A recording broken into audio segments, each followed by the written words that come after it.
Se recuerdan, ya habíamos hablado en la clase anterior que ese era el tema que nos tocaba hoy. Entonces, ¿qué habíamos dicho? Habíamos dicho que prácticamente Roma duró alrededor de 1300 años.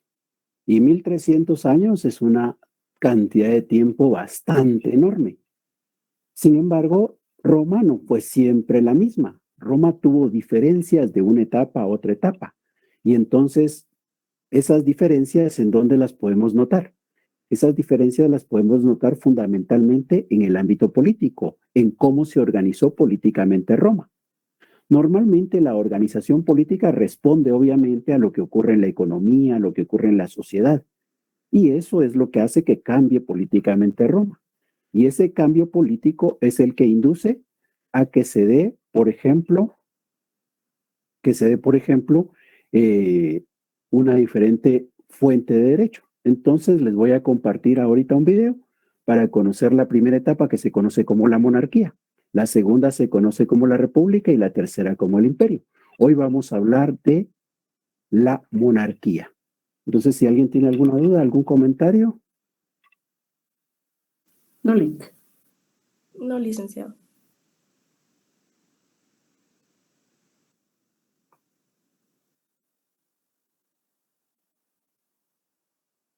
Bien, si no hay dudas, entonces voy a compartirles un video para que conozcamos qué es lo que pasa en la época de la monarquía.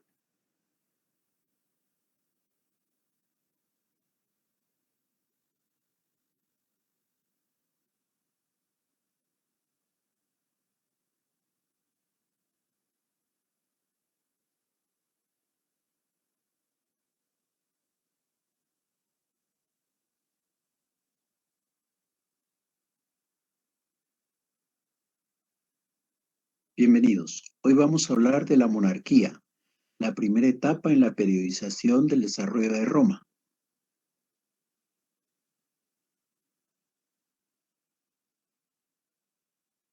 En ese momento de la monarquía, Roma únicamente ocupa parte del territorio que hoy es Italia, la parte que está acá con un color claro. Como nos podemos dar cuenta, esa Roma estuvo integrada fundamentalmente por tres tribus: los etruscos en la parte norte, en tanto que los sabinos y los latinos en la parte sur de ese territorio.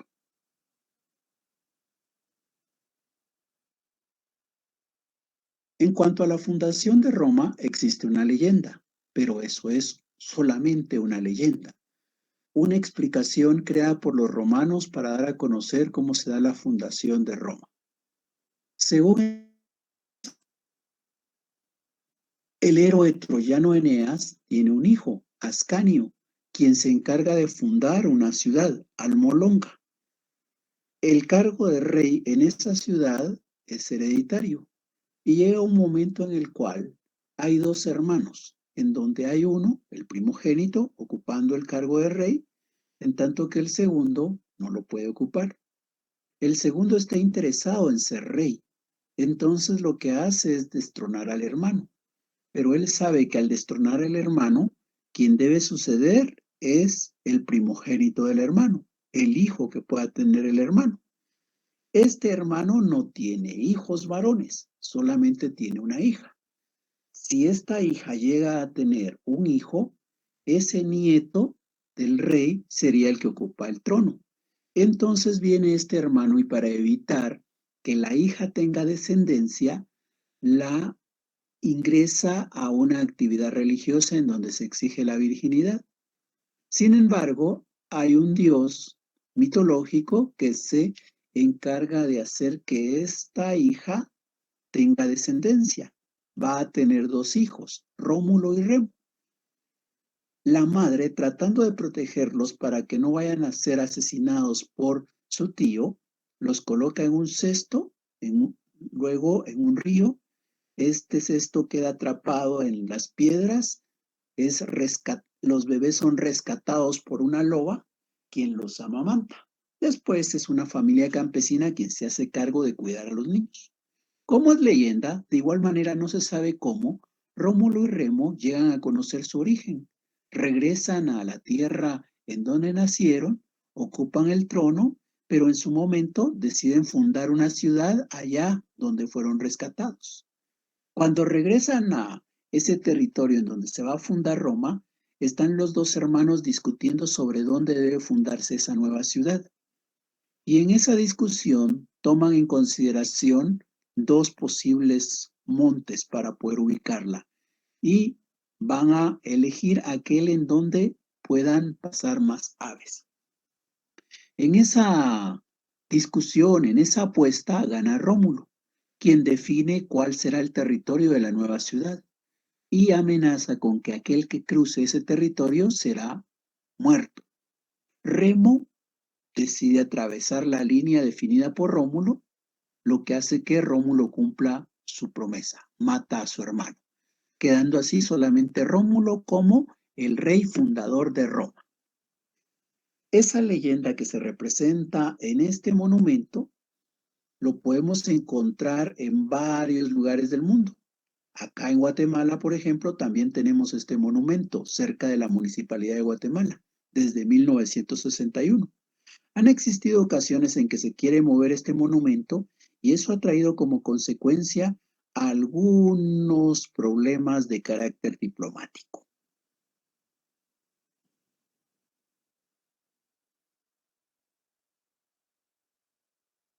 Ahora hablamos del contexto económico de Roma durante la época de la monarquía. En esta etapa del desarrollo de Roma, prácticamente Roma es solamente la ciudad. Y en esta ciudad se producen los bienes que van a consumir los que habitan esta ciudad. Es decir, Roma no es capaz de producir más allá de sus necesidades. Consecuentemente, no tiene un excedente económico que pueda destinarlo al intercambio. No hay mercancías que sobren en Roma y que se puedan intercambiar por bienes producidos en otras economías. Por tanto, no salen mercancías de Roma. Pero si Roma no es capaz de exportar mercancías, tampoco tiene las posibilidades de conseguir la importación de mercancías. Por tanto, estamos ante una economía cerrada. Cerrada porque no salen mercancías de esa economía, pero tampoco pueden entrar mercancías a la misma. También se dice que esta es una economía autárquica. ¿Por qué es una economía autárquica? Porque esta economía solamente es capaz de producir para cubrir las necesidades de sus habitantes. No es capaz de producir para un intercambio. Entonces, lo que produce Roma es utilizado para cubrir las necesidades que se tienen dentro de Roma. Esto es una economía autárquica. Ahora, ¿qué pasa con el intercambio dentro de esta ciudad?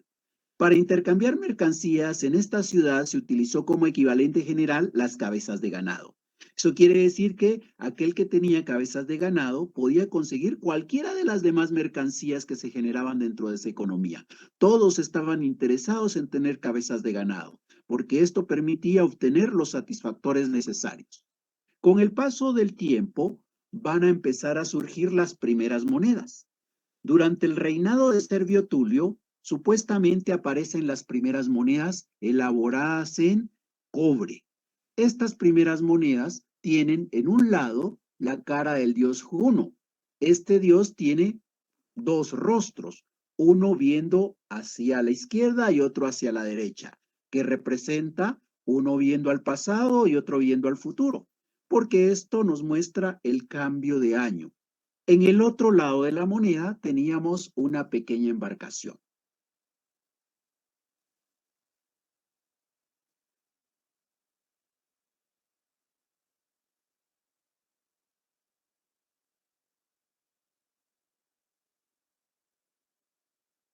En cuanto al contexto social,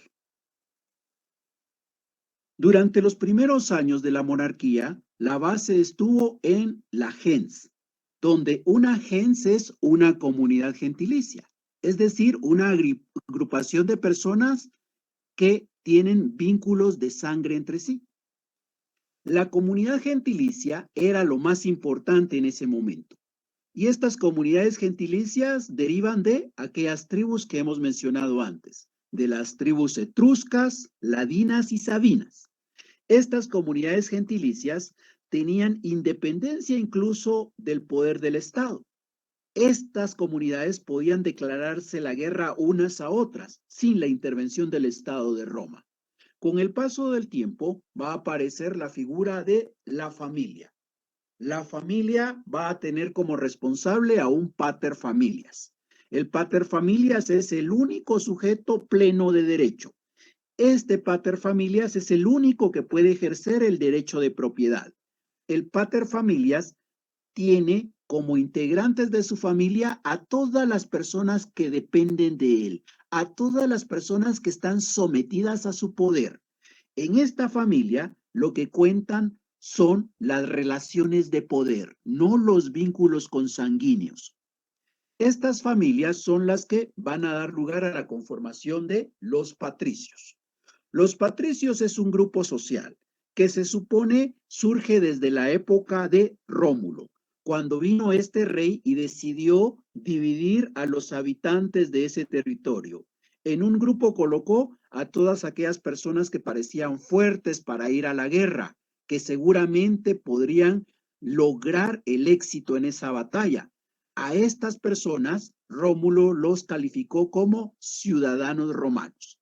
A todos los demás, aquellos que eran débiles, aquellos que seguramente no iban a lograr un triunfo militar, los consideró plebeyos. De estos que fueron los primeros ciudadanos, es donde se integra el Senado. Ese Senado está integrado por ciudadanos romanos y los hijos de esos senadores son los que van a conformar al grupo de los patricios. Por tanto, los patricios son los descendientes de aquellos primeros senadores, porque la palabra patricios deriva de pater, pater familias, y los pater familias son los que conformaron en su momento ese primer senado. Entonces, los patricios son los descendientes de los paterfamilias que han conformado aquel senado. Ahora, a esta ciudad llegaron peregrinos. Estos extranjeros en Roma tienen dos posibilidades. Esta posibilidad va a estar determinada por las condiciones en que los peregrinos llegan a Roma. Si los peregrinos que llegan a Roma carecen de medios para producir y no cuentan con los medios de subsistencia, para poder vivir en Roma van a tener que someterse al poder de un pater familias. Van a tener que buscar la protección de un pater familias. A estos peregrinos que están sometidos a un pater familias se les va a conocer como la clientela. Pero existe la otra posibilidad, que los peregrinos, que los extranjeros que llegan a Roma cuenten con medios para producir, cuenten con medios de subsistencia. Y en ese esquema, ellos no van a estar dispuestos a someterse a un pater familias. Ellos van a vivir fuera del poder del pater familias. Estos extranjeros que tienen medios para producir o que cuentan con medios de subsistencia van a venir a sumar al grupo de los plebeyos. La historia social de Roma es una historia de conflictos entre patricios y plebeyos durante la época de la monarquía.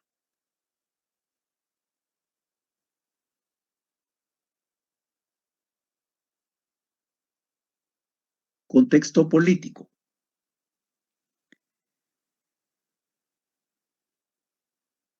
En Roma, la máxima autoridad va a ser el rey.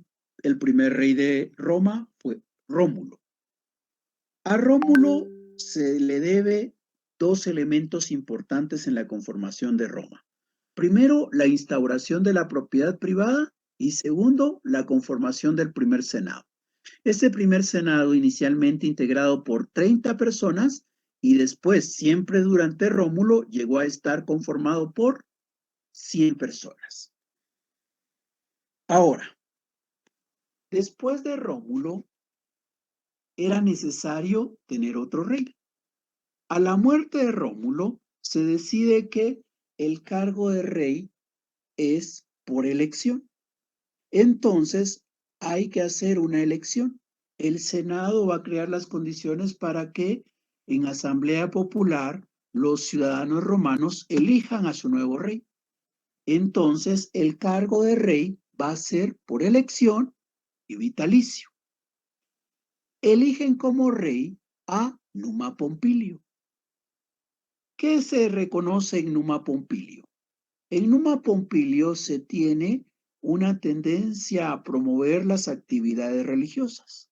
Prácticamente todas las normas relacionadas con los dioses que iba a tener cada familia y los dioses que iban a tener en común todas las gentes o todas las familias, eso se define desde Numa Pompilio. Numa Pompilio fue un rey más orientado a actividades pacíficas que militares, a diferencia de Rómulo. Después de Numa Pompilio, el rey electo fue Tulio Hostilio. Ya el nombre nos dice cuál es su inclinación. Tulio Hostilio fue un rey orientado más a la actividad militar. Él se encargó de estructurar el ejército y de orientar los procesos que permitían formar a las personas que integraban el ejército. Seguidamente, el rey es Anco Marcio. Anco Marcio tiene consolidación de los plebeyos. Durante el reinado de Anco Marcio, los plebeyos logran consolidarse. Esto es de preocupación para los patricios, porque es el grupo social con el cual tienen contradicciones. Seguidamente se tiene como rey a Tarquino Prisco. ¿Qué pasa con Tarquino?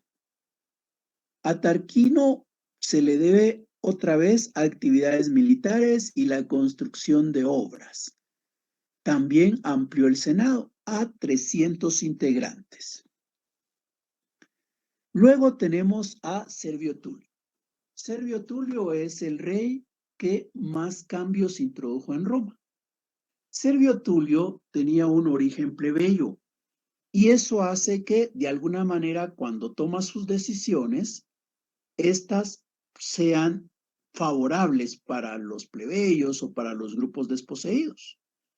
Pero que Servio Tulio haya llegado a ser rey no quiere decir que el plebeyo tuvo la oportunidad de ocupar el cargo, el trono. No, lo que ocurre es que Servio Tulio ha sido adoptado por un ciudadano romano y esa adopción es la que le da la oportunidad de poder participar en una asamblea en la que resulta ser electo rey.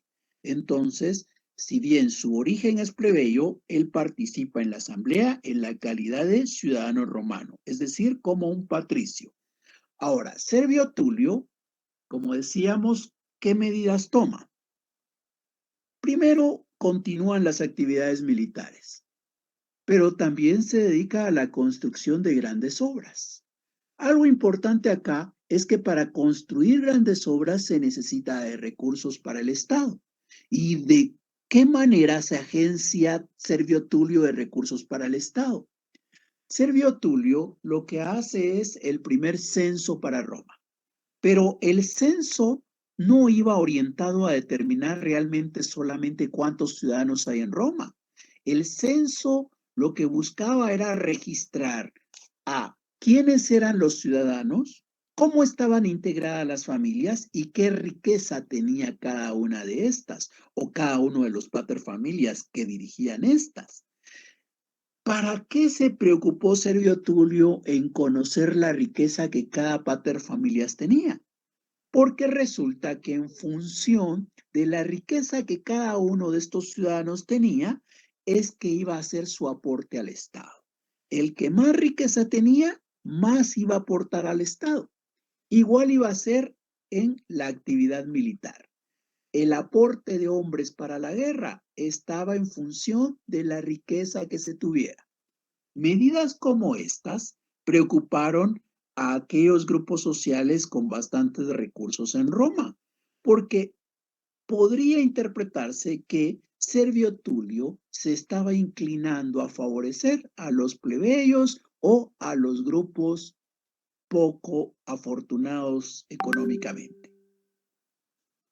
Bajo esas circunstancias, llega un momento en el cual los patricios de acaudalados empiezan a presionar y saben que Servio Tulio ya no debe seguir siendo el rey, pero como el cargo es vitalicio, lo único que hay que esperar es que él muera.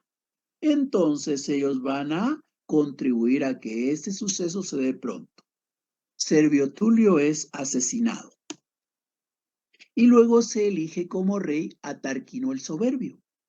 Tarquino el Soberbio es un tirano y por tanto se suponía que por ese carácter iba a lograr mantener sojuzgados a los plebeyos, aquellos que se habían consolidado desde Anco Marcio y que de alguna manera parecía que Servio Tulio los había apoyado. Entonces era necesario tener un poder que permitiera mantener en control a este grupo.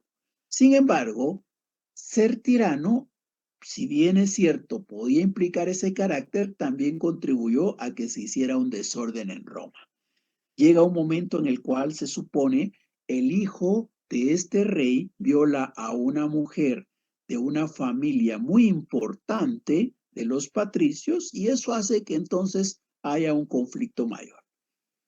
Lo que quedaba entonces bajo esas circunstancias era otra vez asesinar al rey para elegir otro. Sin embargo, ya los patricios dicen, ¿y quién de nosotros podría tener la capacidad de mantener el control sobre Roma como para que pueda ocupar el cargo? Pues no hay ninguno entre nosotros. Entonces, ¿qué es lo que hay que hacer? Hay que cambiar la estructura. Ya no podemos estar pensando en un solo hombre que sea capaz de mantener el control sobre Roma y sojuzgados a los plebeyos. Entonces es necesario crear una nueva estructura. En ese contexto se destrona a Tarquino el Soberbio y se inicia la posibilidad de una nueva estructura que será la que expliquemos como la República.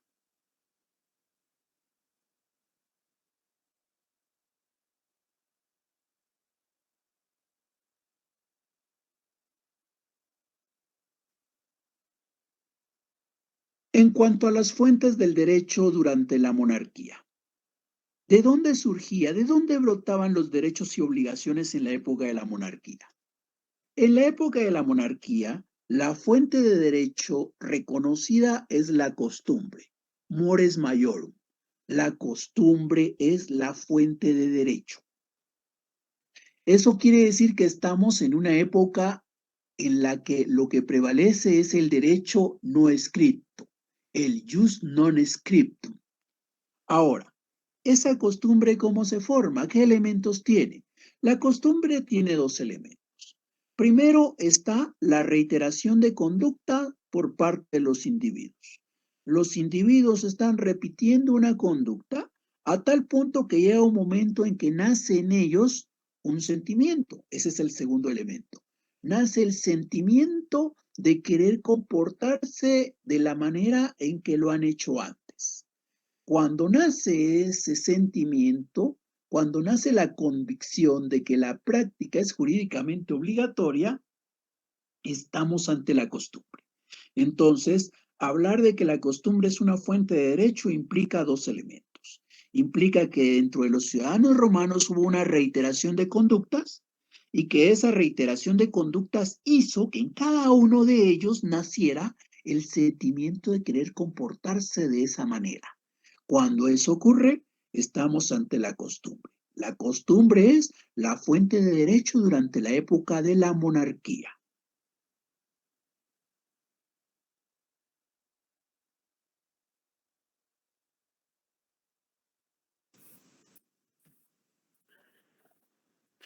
Bien, hemos estado estudiando entonces la época de la monarquía.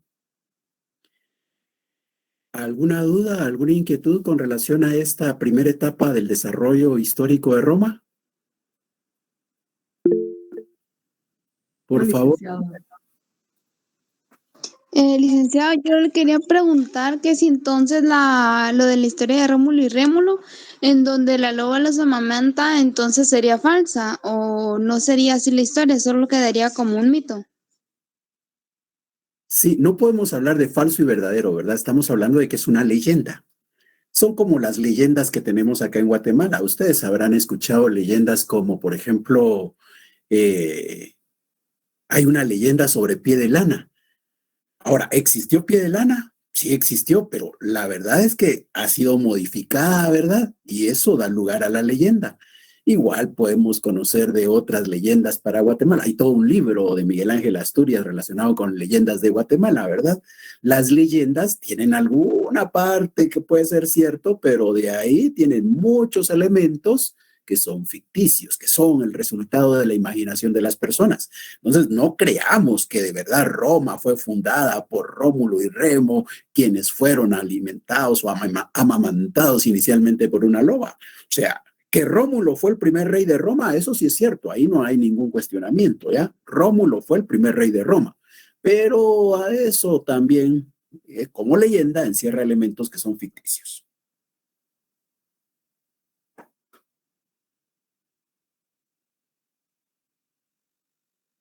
¿Alguna duda más?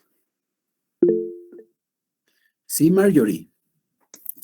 Lick, entonces se podría decir que los patricios estaba conformado por el Senado. No. O no, eran los hijos, los descendientes que conformaban los patricios. No. El Senado es un grupo político y todos los que integran el Senado van a ser patricios, pero no todos los patricios conforman el Senado. Los patricios es un grupo social. Hablando de los grupos sociales, de las clases sociales que teníamos o podemos identificar en aquella época de Roma, pues tenemos de un lado, como clase principal, como clase dominante, tenemos a los patricios. Y luego tenemos otro grupo social, son los plebeyos, ¿ya? Están los patricios, están los plebeyos. Los esclavos no están considerados ahí, ¿verdad? Aquí estamos hablando solamente de los seres humanos libres. En los libres tenemos a los patricios y tenemos a los plebeyos. Los esclavos no caben ahí porque incluso, como hemos dicho, son vistos como animalitos que pueden hablar, ¿verdad? Entonces, en la estructura social no están ubicados, no caben, no están ahí en ese esquema que hemos hecho. Ahora, los patricios, que son los que tienen el poder, que son los dominantes, ellos van a tener una participación en el Senado. Algunos de los patricios van a formar parte del Senado. Eso es, en general, durante el transcurso de todas las etapas del desarrollo de Roma. Obviamente, al principio se recuerdan, decíamos que vino Rómulo y eligió a ese primer grupo de patricios, y dentro de ese primer grupo de patricios hubo 100 que integraron el primer Senado. ¿Qué característica tiene que tener alguien para que llegue a ocupar el Senado? Pues tienen que ser mayores de 60 años. No todos los patricios eran mayores de 60 años, ¿verdad? Entonces, los primeros 100 ciudadanos que fueron mayores de 100 años, que eran patricios, ellos conformaron ese primer Senado en la época de Rómulo. Entonces, en conclusión, ser patricio no implicaba ser parte del Senado. Solo algunos patricios llegaron a ser senadores, todos. El Senado estaba integrado por patricios mayores de 60 años.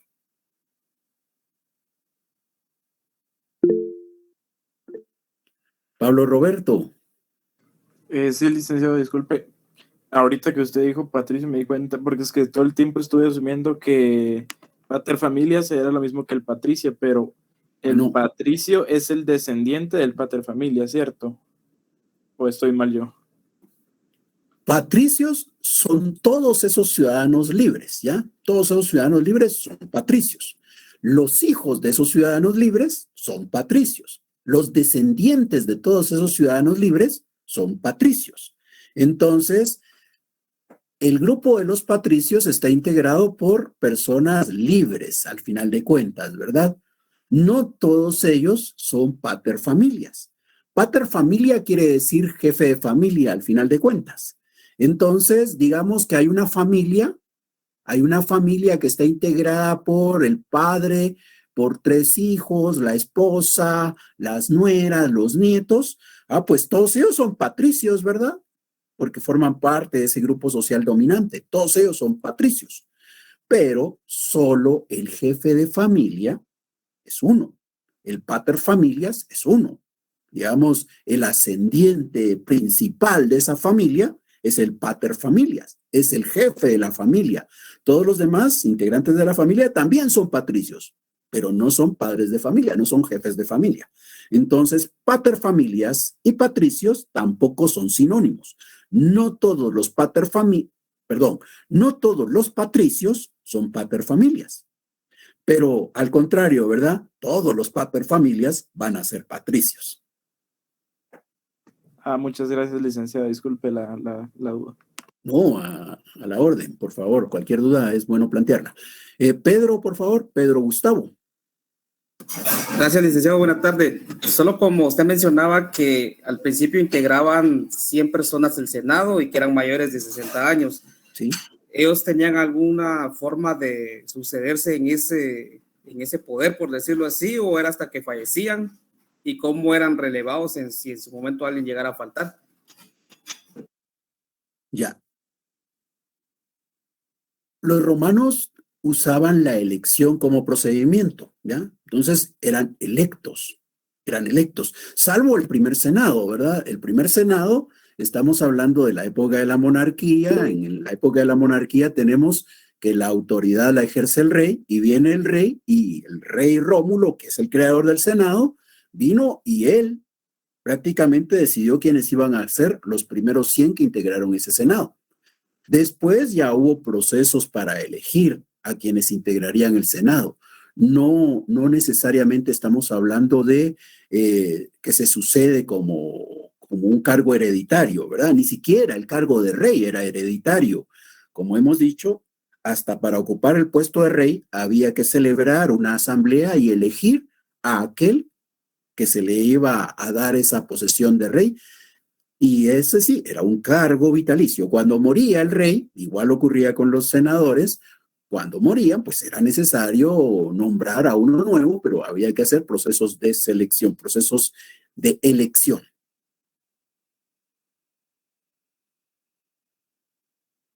Muchas gracias, licenciado. Para servirle, Pedro.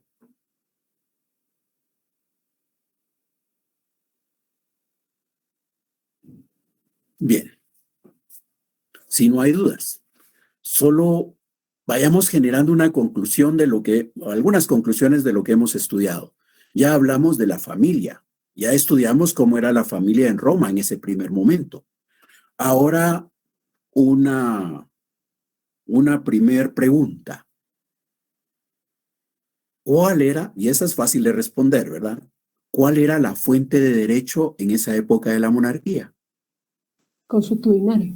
La costumbre. La costumbre. ¿Verdad? Mores maiorum. Mores maiorum es la costumbre. No nos preocupemos por aprendernos las palabras de memoria, por lo menos que nos vayan sonando poco a poquito, ¿verdad?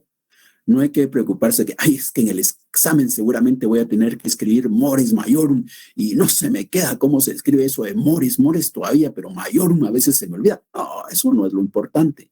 Lo importante acá es saber los conceptos. Entonces, para efectos del examen, con que sepan que la costumbre es la fuente principal es suficiente. No necesitamos saber escribir mores maiorum.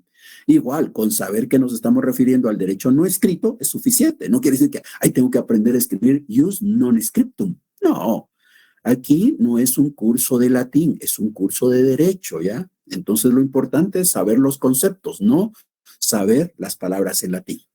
Bien, pero las usamos, ¿verdad? Porque es obvio, era el idioma que ellos empleaban y consecuentemente por lo menos alguna familiaridad debemos de ir consiguiendo. Pero no quiere decir que hagamos planas para que se nos queden estos términos, hagamos un glosario para saber bien las palabras. No. Si las aprendemos, qué bueno. Y si se nos complica por la memoria, no hay inconveniente con eso. Bien, esa es la primera, ¿verdad? La primera conclusión es que la costumbre es la única fuente de derecho en esta época, ¿verdad? La única fuente de derecho fue la costumbre. Ahora una segunda conclusión. ¿Por qué se terminó la monarquía? ¿Qué pasó para que terminara la monarquía?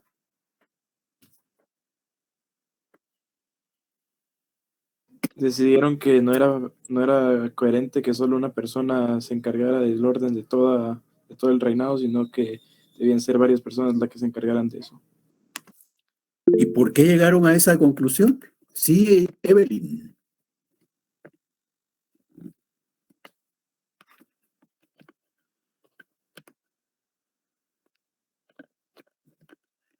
Evelyn ha levantado la mano. Ya no. Bueno, pues lo que ha dicho el compañero es cierto, pero ahora veamos, pensemos, consideremos. ¿Por qué es que están pensando que ya una persona no es suficiente? Si no estoy mal, fue porque vieron que ninguno de los que estaban ahí entre ellos era capaz de llevar esa responsabilidad. Muy bien. Evelyn está participando, pero no.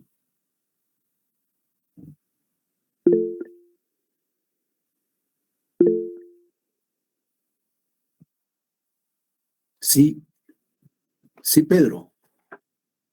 Porque los últimos dos monarcas no habían cumplido sus funciones como ellos requerían para la sociedad romana, entonces decidieron tener un senado. Ya. Bien, aclaremos con lo que dijo Pedro. El Senado existe desde la época de la monarquía. Fue creado por Rómulo. El Senado existió con Rómulo y con cada uno de los 6 reyes que siguieron hasta llegar a Tarquino. Es decir, el Senado ha existido en Roma desde el principio. No es algo que surgió cuando ya la monarquía estaba por desaparecer. El Senado existe desde que se funda Roma prácticamente, ¿ya? Ahora, ¿qué es lo que estaba ocurriendo? Socialmente, veamos. Socialmente, los patricios seguían teniendo el poder.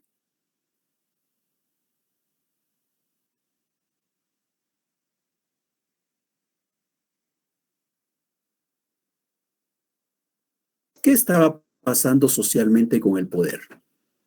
¿Todavía estaba bajo el control tranquilo de los patricios o ellos estaban viendo alguna amenaza?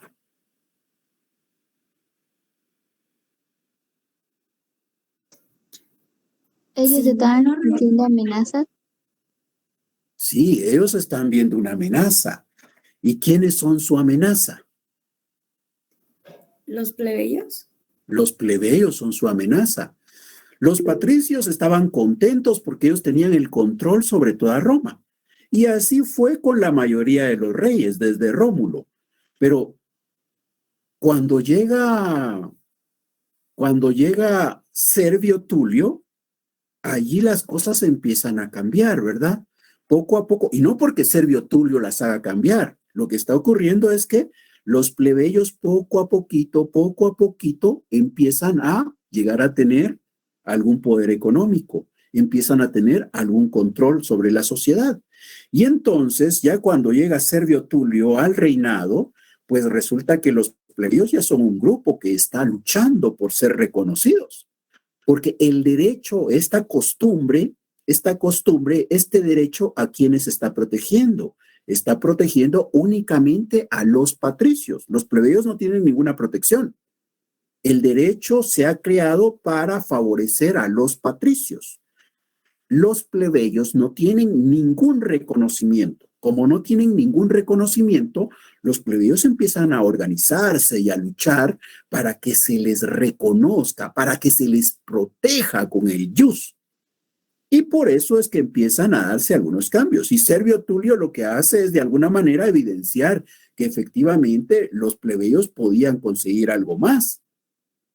Por eso es que empezaron a ver mal a Servio Tulio. Los reyes que siguieron tampoco lograron mantener bajo control a ese movimiento de los plebeyos.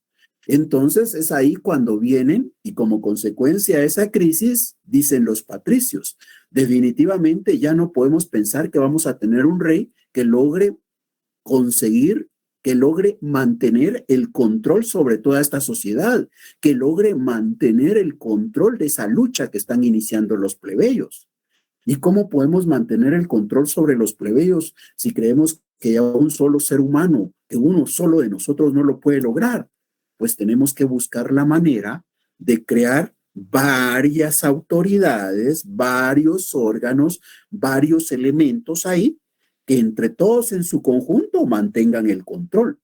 Pero no es que estaban pensando en los del Senado, no, estaban pensando en crear toda una estructura que da lugar a hablar de la República. Debbie, por favor. Ya no licenciado, porque usted ya tomó, obviamente, con el dominio del tema. Ya mi opinión ya no es valedera. Disculpe, Debbie, pero muchas gracias. Bien, entonces eso es lo que está pasando. O sea, no es que los patricios hayan provocado el cambio por simplemente se les ocurrió un día de tantos que era mejor hacer el cambio. No, ellos lo están haciendo por una necesidad. Ellos necesitan mantener el control de la sociedad. Ellos tienen el poder en esa sociedad. Y la única manera de garantizar que ese poder no se pierda es reestructurando a esa sociedad, reestructurando el poder para seguir manteniendo bajo control a ese grupo que quiere salirse, a ese grupo que quiere exigir, a ese grupo que está buscando obtener el reconocimiento del derecho para mantener el control sobre los plebeyos. Bueno, y en ese mismo contexto, ya con esa segunda conclusión que es importante para mostrar cómo es que pasábamos de la parte de la monarquía a una nueva etapa que se va a conocer como la república, pues en ese contexto, algunas preguntas para ir afianzando nuestros conocimientos. Veamos.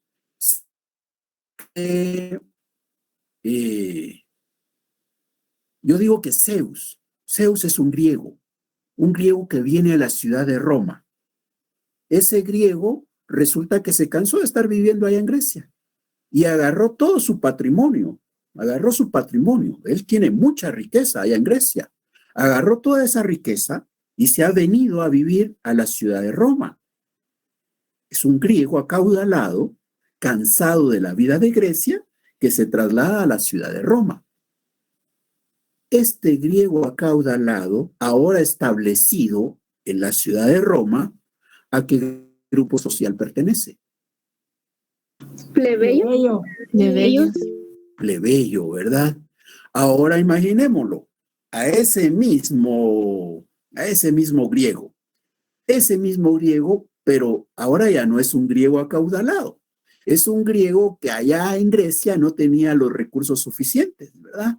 No encontraba la oportunidad y dijo, así como ocurre ahora, ¿verdad?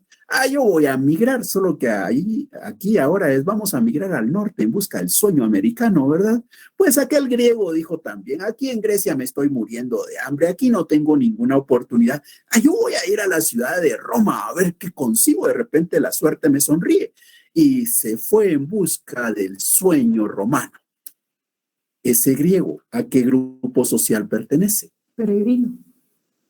Sí, es un peregrino. La palabra peregrino quiere decir que es alguien que se traslada, que va de un lado a otro. Entonces, ¿pero a qué grupo social pertenece? Clientela. Solo antes de Marjorie, para que nos quede claro, los dos griegos, tanto el acaudalado como este que anda en busca de una oportunidad, los dos griegos son peregrinos. Porque peregrino es sinónimo de extranjero, es persona que se traslada de un lado a otro. Entonces, no importa si es el acaudalado o es este que no tiene oportunidades en Grecia, los dos son peregrinos, los dos son extranjeros en la ciudad de Roma. Bien. Y ambos son plebeyos. Sí. ¿Perdón? Marisol. Ambos serían plebeyos. Ahí sí, Marjorie nos había adelantado la respuesta. Por favor, Marjorie, cuéntenos, ¿a qué grupo social pertenece ese griego que anda en busca de una oportunidad porque allá en Grecia se está muriendo de hambre? A la clientela. Él pertenece al grupo de la clientela, ¿ya? No pertenece a los plebeyos, pertenece a la clientela. Y en ese contexto, pregunto ahora, ¿qué diferencia hay entre ser un plebeyo o ser alguien de la clientela? Porque entonces sería que el de la clientela debería de buscar someterse bajo algún pater family o pater familia, mientras que el otro posee de alguna manera posesiones, ¿verdad? Que le permiten un estatus que no le va a obligar a someterse bajo ninguna condición, sino que más bien él va a hacer aportes. Sí, así es, Debbie. El que tiene recursos va a llegar a la ciudad de Roma y tiene cómo montar un negocio, tiene cómo conseguir sus satisfactores, no necesita estar sometido a nadie. Él sigue siendo alguien libre, ¿ya? Es alguien libre, alguien que puede decidir, alguien que puede mantenerse por sí mismo. Ese grupo es el de los plebeyos. Los plebeyos son personas libres, pero no son ciudadanos romanos, ¿ya? Los plebeyos son personas libres que pueden decidir sobre qué comer, dónde comer, cuándo comer, porque tienen los recursos. Los plebeyos son personas libres que bien pueden tomar la decisión de decir, ay, ya me cansé de estar aquí y me voy a ir a otro lugar. Y no hay ningún inconveniente, siempre y cuando anden cargando sus satisfactores, su riqueza, ¿verdad? Entonces, los plebeyos son libres. Ahora, la clientela no. La clientela no cuenta con recursos. Son libres también. Son libres, pero es una libertad formal, no es una libertad real. Son libres porque nadie los está amarrando, nadie los está atando. Por eso son libres. Pero la situación económica los obliga a estar supeditados, los obliga a estar en una relación de dependencia, porque ellos no pueden mantenerse por sí mismos, entonces buscan la protección de un paterfamilias. Ellos son la clientela. Ahora, ¿qué diferencia hay entre ser parte de la clientela y ser esclavo?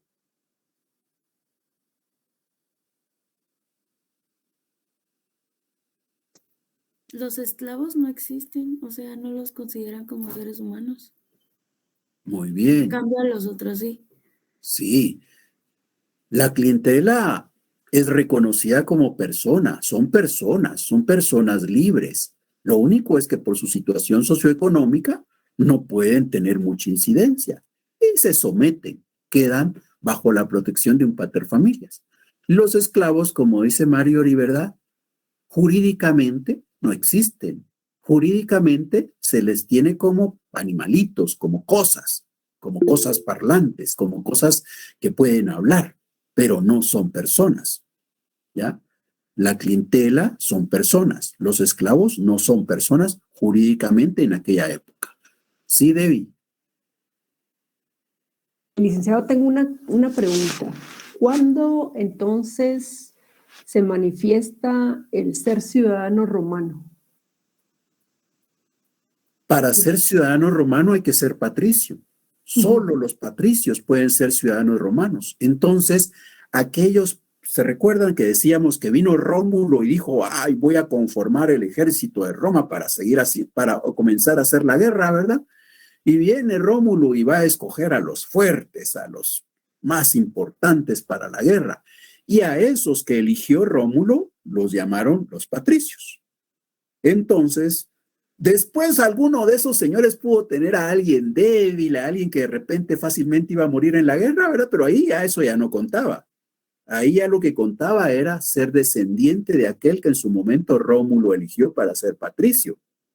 Entonces, los patricios son los descendientes de ese grupo definido por Rómulo. Todos los descendientes de ellos son patricios, ¿ya? Entonces, solo los hijos de esos patricios elegidos por Rómulo podían ser ciudadanos. Solo los patricios pueden ser ciudadanos. Los plebeyos no. Los plebeyos no eran considerados ciudadanos. Por eso es que el derecho, el ius, está para proteger a los ciudadanos romanos. Es decir, está para proteger a los patricios exclusivamente. Los plebeyos no, porque ellos no eran ciudadanos. Entonces, ¿qué hacen los plebeyos para poder conseguir que los proteja el derecho? Bueno, pues los plebeyos empiezan a organizarse y hacen una lucha contra los patricios. Y en esa lucha, ¿qué andan buscando los plebeyos? Ser reconocidos como ciudadanos. ¿Y por qué quieren ser reconocidos como ciudadanos? Porque quieren recibir la protección del derecho, ¿ya? Esa lucha es la que los patricios quieren tener bajo control. Y por eso es que se dan cuenta que seguir con la monarquía no les garantiza ese control. Entonces inventan una nueva estructura política, siempre con el afán de seguir manteniendo bajo control a los plebeyos para que ellos sigan en esa condición de no ser ciudadanos romanos, de no estar protegidos con el derecho.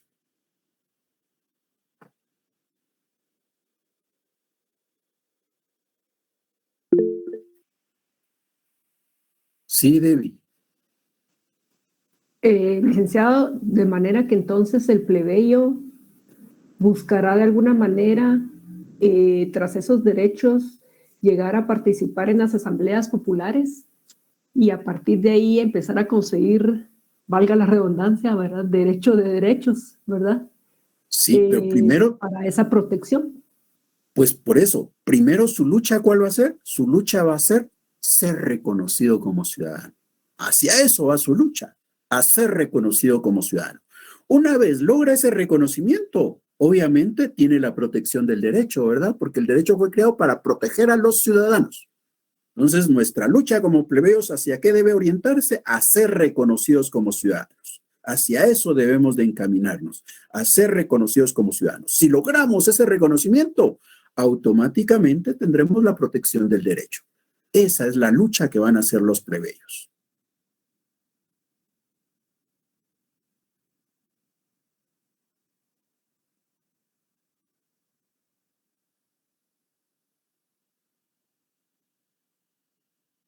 Bien. ¿Alguien más tiene alguna duda, algún comentario, alguna inquietud?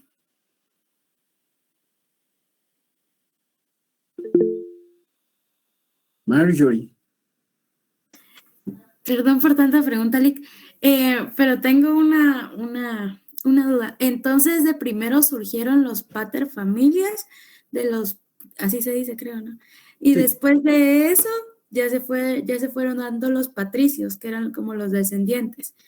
Unos cuantos patricios, no solo fueron algunos mayores de 60 años. O sea, en la escala, ¿surgieron de primero los pater? Es que ser pater familias es ser jefe de familia. Entonces, los jefes de familia, digamos que familias ya habían. ¿Se recuerdan que vimos lo que era la gens, luego lo que fue la familia? Pues al principio lo que habían eran las gens, porque es obvio, es lo más general, lo más amplio. Si nosotros quisiéramos entender qué es una gens ahora, imaginémonos una cena familiar para la Navidad. Imaginémonos que van a llegar todos, bueno, tenemos a nuestro abuelo, imaginémonos, tenemos a nuestro abuelo y nuestro abuelo tiene hermanos.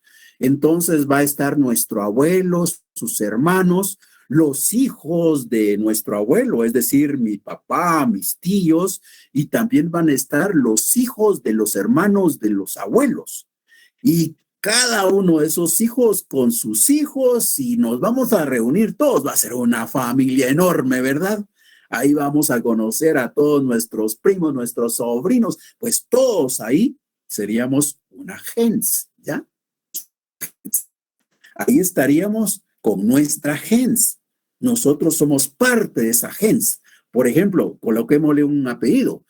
El apellido marroquín, como el de Juliana, ¿verdad? Entonces, esa sería la gens marroquín. Ahí están todos los marroquín, ¿ya?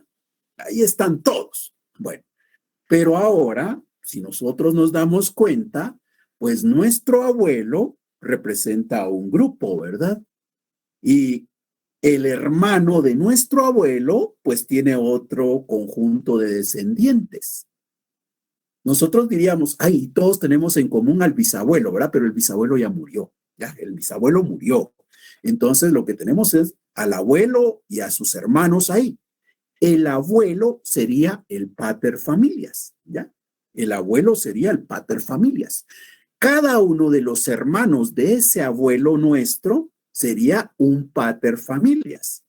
Ahora, si nosotros tuvimos la fortuna de que nuestro bisabuelo fue elegido por Rómulo para integrar el grupo de los patricios, quiere decir que nuestro bisabuelo era patricio y por eso el abuelo y sus hermanos son patricios y por eso nosotros somos patricios. ¿Ya? Alguna vez, sí, obviamente, un pater familias fue el que se le dijo, tú te quedas acá y eres parte de los patricios. Y todos los demás, no, esos se quedan como plebeyos. Así es más o menos como debemos de ir entendiendo el concepto de la gens, la familia, los paterfamilias y los patricios.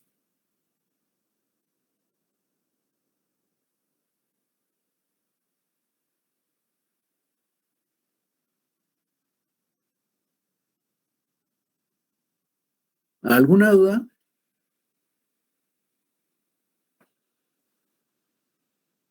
No, licenciado. Gracias. Bueno, entonces, si no hay dudas, nos quedamos aquí. Hemos avanzado ahora con la República. Perdón, hemos avanzado ahora con la monarquía y estaríamos en la próxima clase hablando ya de la República, de esa estructura que se inventaron los romanos patricios, para mantener el control sobre los plebeyos, para evitar que esos plebeyos siguieran organizándose en la lucha de querer ser reconocidos como ciudadanos. Sofía. Lick, sí, y disculpe de los esclavos, al final ellos eran, ¿cómo era su relación con las demás clases? Porque creo que de ellos falta un poquito mencionar. Los esclavos, si hoy lo vemos en nuestra teoría social, lo vemos como una clase dominada, ¿verdad? Eso es para nosotros, son la clase dominada. Pero en el enfoque de los romanos, los esclavos no, como dijo la compañerita antes, ¿verdad? Creo que fue Marjorie. Pues los esclavos no contaban porque no existían como personas. Los esclavos era como ver hoy a los mosquitos, a los perritos, a los gatos. Es como ver allá en el área rural a las vacas, a los caballos, ¿ya? Igual eran los esclavos. Jurídicamente los esclavos no tenían importancia, no tenían ningún reconocimiento. Diferente a los plebeyos, ¿verdad? Los plebeyos por lo menos eran reconocidos como seres humanos. Lo único es que no tenían derechos. Gracias. Para servirle. Bien, entonces, ahora sí, no habiendo más dudas, muchas gracias por su atención. Nos quedamos acá y estaríamos otra vez en clase la próxima semana. La próxima semana sí les voy a colocar cuestionario, ¿ya? Mañana viernes será nuestro último viernes de descanso, de no tener actividades, de repaso. Ya a partir del otro viernes sí les voy a estar dejando un cuestionario semanal sobre el contenido que estemos viendo en la semana, así como dijimos, ¿verdad? Lo que veamos el próximo martes, el próximo jueves, lo vamos a cuestionar en una actividad del viernes. Entonces, muchas gracias por su atención, se cuidan, feliz tarde y hasta el próximo martes. Feliz tarde, licenciado. Feliz tarde.